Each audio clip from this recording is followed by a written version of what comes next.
So I'm going to speak about combined heat and power systems. Just a show of hands, how many of you are familiar with combined heat and power? Okay, roughly half. At PACE, for the last 16 years, the PACE Energy and Climate Center has run a DOE program promoting combined heat and power. This is the CHP Technical Assistance Program. I'll speak a little bit about that at the end.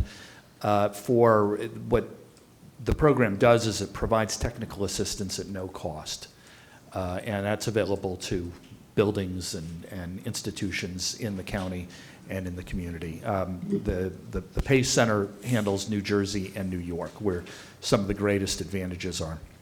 So I'll just give you a very brief explanation of what CHP is, and we'll talk a little bit more about some of the applications. So if you're generating power using either a gas turbine or a reciprocating engine, you are running at about 40% of thermal efficiency. That's the amount of energy that's being converted into actually working energy.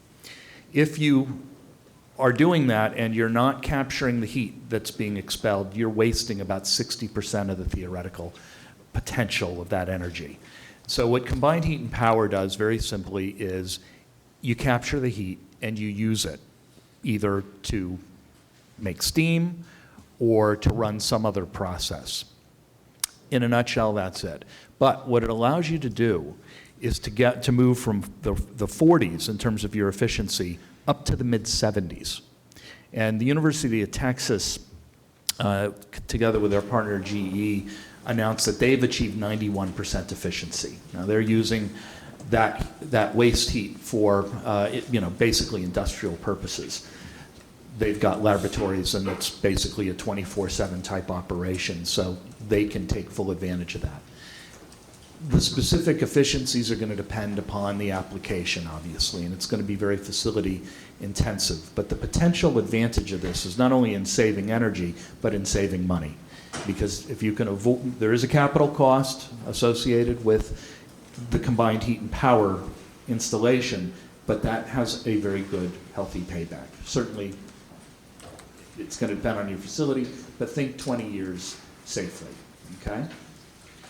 Now, I think we've got a little map here. This is a little graphic of the DOE regions, and we are New York, New Jersey. Again, Tom Bourgeois at PACE is the director of this program. And if you're interested and you're in, obviously, Westchester County, contact Tom, and he can help connect you with the resources that the TAP provides.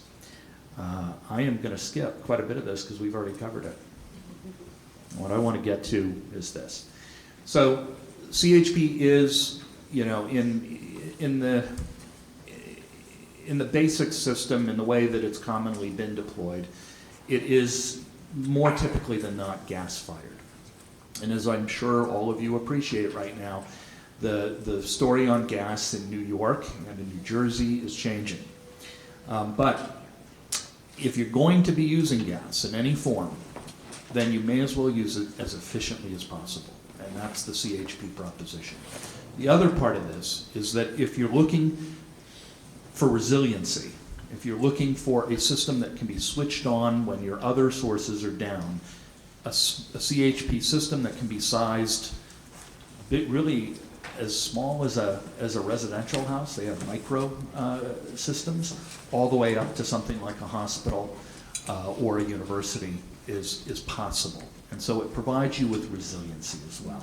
And it can be combined with other distributed energy resources like solar to create microgrids where you're islanded, and if the grid is down, you're still up and operating. So it's a valuable approach for things like hospitals, okay? And it doesn't always also have to be gas intensive. There are some examples of plants that have been developed. Stanford University is a very interesting facility that basically uses large water tanks to heat and cool water, and that also provides heating and cooling for their system. Something akin to geothermal, but it's a little different, which geothermal is also very exciting. Okay, so I'm going to just show you a couple of projects in the last 30 seconds that I have to give you an idea of the different scales. Here's Whole Foods in Brooklyn. They adopted the technology. a hospital,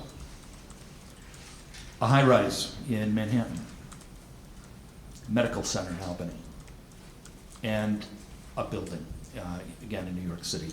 Think anywhere about 100 units, 100 apartment units, you're a candidate for help under the CHP tap. And so if you're interested, if this is a technology that could work for you, please be in contact. Thank you.